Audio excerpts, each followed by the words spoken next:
A finales del siglo XX, en un mundo que lidiaba con la incertidumbre y el cambio acelerado, surgieron movimientos que ofrecían respuestas absolutas a preguntas complejas. Pero ninguno fue tan lejos como una secta moderna que, en los años 90, demostró ser capaz de lanzar un ataque químico masivo, sacudiendo al mundo hasta sus cimientos. Este grupo fusionó la profecía antigua con la tecnología moderna, creando una amenaza sin precedentes. Su nombre, Aum Shinrikyo, que se traduce como Verdad Suprema. Su objetivo, el corazón palpitante del metro de Tokio, un símbolo de la eficiencia y el orden de la sociedad japonesa. El ataque no fue aleatorio, fue un golpe calculado contra el sistema que despreciaban. El impacto fue instantáneo e internacional. El pánico se apoderó de una de las ciudades más seguras del mundo. Los titulares globales reflejaban incredulidad y horror. Este evento marcó un antes y un después en la seguridad urbana, obligando a las naciones a confrontar la aterradora posibilidad del terrorismo químico perpetrado no por un Estado enemigo, sino por sus propios ciudadanos. En el centro de esta vorágine se encontraba un hombre, Shoko Asahara, el gurú autoproclamado.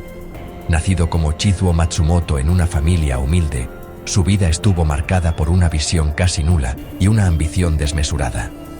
Rechazado por las universidades de élite, canalizó su resentimiento y carisma hacia la espiritualidad. Fundó una pequeña clase de yoga que se convertiría en el embrión de algo mucho más siniestro. En 1984, fundó Aum Shinrikyo. Su doctrina era un sincretismo único y potente. Mezclaba elementos del budismo tibetano, el hinduismo con la adoración del dios Shiva, profecías apocalípticas extraídas del libro de las revelaciones cristiano y una fascinación por la pseudociencia y la ciencia ficción. Asahara se presentaba como el primer iluminado de Japón desde Buda, afirmando tener poderes sobrenaturales, como la levitación. Su carisma y sus audaces promesas de salvación en un inminente apocalipsis atrajeron a miles de adeptos. Sorprendentemente, su mensaje no solo caló en almas perdidas, sino también en la élite intelectual de Japón. Científicos, médicos e ingenieros de las mejores universidades del país, desilusionados con el materialismo de la sociedad moderna.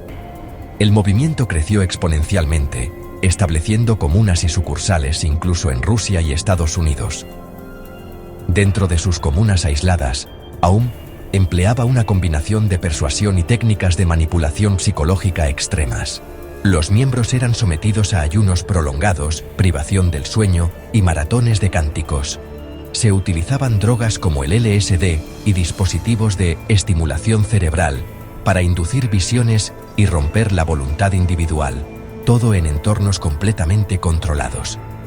A cambio de esta devoción y la entrega de todos sus bienes materiales, Asahara prometía la iluminación espiritual y la salvación del Armagedón, que, según él, provocaría Estados Unidos. La obediencia total no era una opción, era el único camino. Los seguidores debían renunciar a sus familias, sus carreras y su identidad para fundirse en la conciencia colectiva del grupo. La simbología del culto, una mezcla de iconografía budista y motivos propios, era omnipresente. Reforzaba la identidad del grupo y creaba una barrera psicológica que aislaba a los miembros del mundo exterior, etiquetado como corrupto y condenado. Todo lo que estaba fuera de Aum era el enemigo. La jerarquía de Aum era estricta y reflejaba la de un Estado-nación. En la cima, intocable, estaba Asahara. Debajo de él, una élite de ministros, muchos de ellos científicos brillantes, dirigían ministerios de ciencia, finanzas y construcción. Esta élite era la encargada de ejecutar sus órdenes sin cuestionarlas, transformando sus delirios apocalípticos en planes operativos. El control sobre los miembros de base era absoluto. Su tiempo, su dinero, sus relaciones y, fundamentalmente, sus creencias, eran dictados por la cúpula. La vida diaria en las comunas era una rutina de trabajo, adoctrinamiento y rituales diseñados para eliminar cualquier vestigio de individualidad. Detrás de la fachada de una organización espiritual, Aum operaba con un hermetismo total. Construyeron áreas secretas en sus complejos, incluyendo laboratorios de alta tecnología, instalaciones de entrenamiento militar y una sofisticada red logística para financiar sus operaciones, que incluían desde cadenas de restaurantes hasta la fabricación de ordenadores. Fue en estos laboratorios donde la secta dio su paso más oscuro. Convencido de que la guerra final era inminente, Asahara ordenó a sus científicos desarrollar armas de destrucción masiva.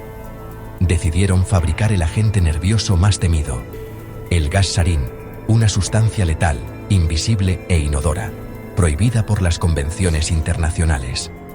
La producción fue un esfuerzo clandestino a escala industrial. Utilizando su vasta fortuna, Aum importó legalmente los precursores químicos bajo la apariencia de fabricar fertilizantes y pesticidas. Los ensayos se realizaron en secreto, primero en animales y, trágicamente, después en disidentes y enemigos del culto. La documentación interna, descubierta más tarde, revelaba una logística meticulosa y una aterradora sangre fría. Antes del ataque de Tokio, hubo advertencias. En junio de 1994, Aum liberó sarín en la ciudad de Matsumoto para asesinar a unos jueces que fallarían en su contra. 8 personas murieron y cientos resultaron heridas. La policía, sin sospechar de un culto, culpó erróneamente a un residente local, una oportunidad perdida que tendría consecuencias devastadoras. Con una redada policial inminente sobre sus complejos, Asahara decidió acelerar sus planes. El objetivo era el sistema de metro de Tokio durante la hora punta matutina. Trazaron puntos clave en las líneas que convergían en Kasumigaseki, el distrito gubernamental de Japón. El plan era sembrar el caos, paralizar al gobierno y desencadenar el apocalipsis que tanto anhelaban. La mañana del 20 de marzo de 1995, 5 equipos de miembros de Aum abordaron trenes en diferentes líneas. Cada equipo estaba compuesto por un ejecutor y un conductor para la huida. Llevaban el sarín líquido en bolsas de plástico, envueltas en periódicos. Al llegar a las estaciones designadas, perforaron las bolsas con las puntas afiladas de sus paraguas y abandonaron los vagones. El sarín, más pesado que el aire, se evaporó y se propagó a ras de suelo. Silencioso e invisible, el agente nervioso comenzó a actuar. Los pasajeros empezaron a toser, a tener problemas de visión y a colapsar. El caos fue inmediato y absoluto, transformando un viaje rutinario en una escena de terror. Entre las estaciones afectadas se encontraban algunas de las más concurridas y estratégicas de la ciudad: Kasumigaseki, el corazón administrativo; Shinjuku, el nudo de transporte más grande del mundo, y otras paradas clave en el centro de Tokio. El ataque fue diseñado para converger y maximizar el número de víctimas. La respuesta inicial fue confusa. Los primeros en llegar, sin saber que se enfrentaban a un agente químico, también resultaron afectados. Pronto, la magnitud del incidente se hizo evidente. Se ordenaron evacuaciones y cierres inmediatos de las líneas, mientras equipos médicos y unidades especiales de la policía se desplegaban masivamente. Tokio entró en estado de emergencia. Las sirenas resonaban por toda la ciudad. Se establecieron hospitales de campaña en las calles para atender a los miles de afectados. Los médicos, enfrentándose a síntomas que solo habían visto en libros de texto militares, luchaban por identificar el agente y administrar los antídotos correctos. El mundo observó atónito las imágenes que llegaban desde Japón. La noticia de un ataque terrorista con armas químicas en una ciudad pacífica y moderna era casi inconcebible. La vulnerabilidad de las sociedades abiertas ante una amenaza interna se hizo dolorosamente clara para todos. A raíz del ataque, se iniciaron investigaciones masivas. Miles de policías participaron en redadas coordinadas en las instalaciones de la secta por todo el país. Lo que encontraron superó todas las sospechas. No solo los laboratorios de sarín, sino también reservas de otros agentes químicos, componentes para armas biológicas como el ántrax, y un arsenal de armas convencionales. Las pruebas eran abrumadoras y apuntaban directamente a la cúpula de Aum Shinrikyo. La evidencia física, junto con los testimonios de miembros arrepentidos, construyeron un caso irrefutable contra Asahara y su círculo íntimo. Tras semanas de búsqueda, Shoko Asahara fue encontrado escondido en un compartimento secreto, en uno de los complejos del culto. Fue arrestado, y junto a él, sus principales seguidores. El juicio, conocido como el juicio del siglo, en Japón, duró años. Finalmente, Asahara y 12 de sus cómplices fueron condenados a muerte. El ataque provocó una profunda introspección en Japón. El gobierno reforzó drásticamente las leyes contra el terrorismo doméstico y la producción de armas químicas. Se implementaron nuevos protocolos de seguridad en el transporte público y se revisó la legislación sobre organizaciones religiosas para prevenir que un grupo similar pudiera operar con tanta impunidad.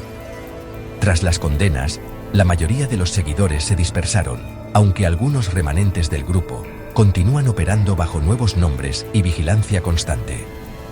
Para los supervivientes y las familias de las víctimas, las secuelas físicas y psicológicas perduran hasta hoy.